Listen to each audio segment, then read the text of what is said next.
Hello, magandang buhay. Paano nga ba magiging masaya ang ating buong maghapon? So, hindi ito madaling gawin pero kaya natin gawin. May mga ibibigay ako sa inyong mga tips na sana ay patulong para maging masaya ang ating buong maghapon. Kaya ang pagiging masaya sa buong maghapon ay hindi palaging madaling gawin. Hindi siya madaling gawin. Pero, may mga hakbang na maaari nating subukan upang mapabuti ang ating kasiyahan. So, ito yung una. Simulan ng araw sa pamamagitan ng tanggap ng positibong pananaw.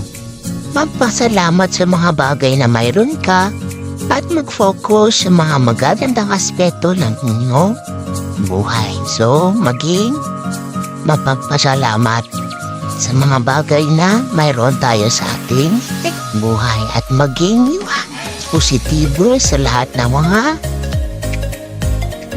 bagay na mayroon tayo sa ating buhay. So, lagi nating isipin na maging positibo.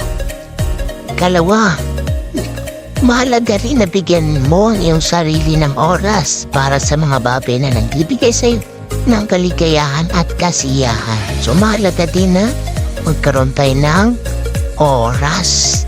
So, paglaanan natin ng oras sa mga bagay na pagbibigay sa atin ng kasiyahan. Ito ay maaaring pagbasa ng paboritong aklat, pakikinig sa iyong paboritong musika, o paggawa ng mga bagay na gustong gawin. So, marami tayong pwedeng gawin na pwedeng ilibang ang ating sarili para maging masaya. Pangatlo, makipag-ugnay sa mga taong mahalaga sa iyo. So, makipag-ugnay tayo sa mga malalapit nating kaibigan, kapatid, asawa, anak. So, pwede tayong mag-share ng ating mga nararamdaman, ng ating mga karanasan, o na makakapagpagaan ng ating mga dalahin sa buhay. Ang magkaroon ng positibong ugnayan sa mga kaibigan at pamilya ay makakatulong sa pagpapalakas ng iyong kasiyahan.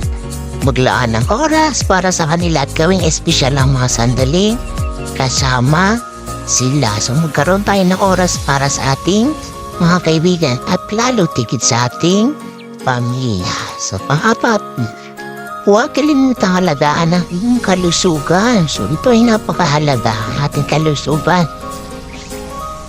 Ang regular na ehersisyo at pagkain ng masustansyang pagkain ay makakatulong sa pagpapanatili na yung pisikal at emosyonal na kagalingan na nagiging susi sa pagiging masaya. So, ito yung ating puhunan ng ating kalusugan.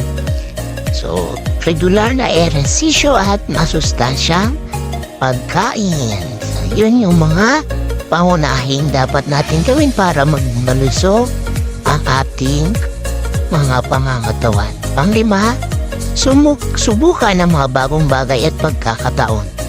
So, huwag tayong matakot na sumubok ng mga bago.